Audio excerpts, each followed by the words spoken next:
بسم اللہ الرحمن الرحیم۔ میرے واجب الاحترام محترم دوستوں، بھائیوں اور بزرگوں، السلام علیکم ورحمۃ اللہ وبرکاتہ۔ عزیزان محترم، موت کا مزہ ہر ایک کو چکھنا ہے۔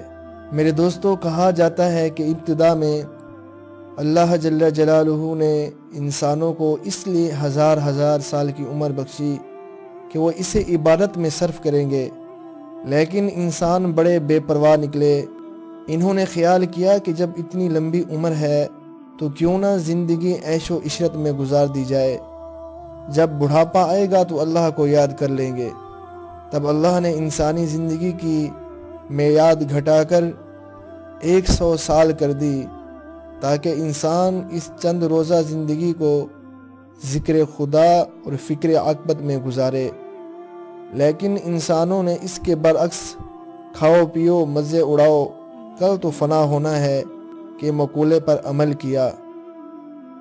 میرے دوستو، یورپ کا ایک آدمی مرتے وقت اس نے کہا کہ اگر کوئی ڈاکٹر مجھے اب زندہ رکھے تو میں 1 منٹ کی قیمت 1 لاکھ دینے کے لیے تیار ہوں، مگر یورپ کا کوئی ڈاکٹر اس کو زندگی کا 1 سیکنڈ بھی نہ دے سکا۔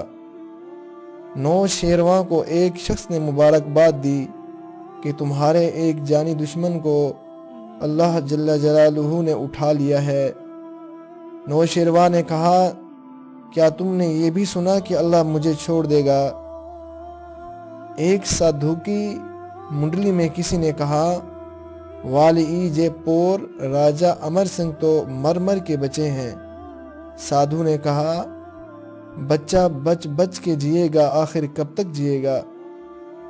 حضرت جبرائیل علیہ السلام نے ایک دن حضرت نوح علیہ السلام کی خدمت میں عرض کیا کہ آپ کی عمر سب پیغمبروں سے زیادہ ہوئی، آپ نے دنیا کو کیسا پایا؟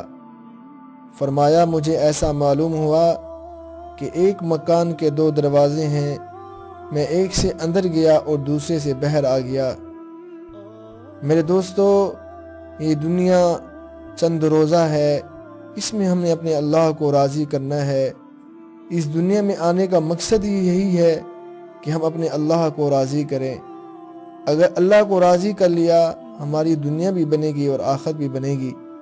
اگر ہم نے اس 2 دن کی زندگی میں اللہ کو راضی نہ کیا تو دنیا بقدرے مل کر رہے گی، لیکن آخرت ہماری خراب ہو جائے گی۔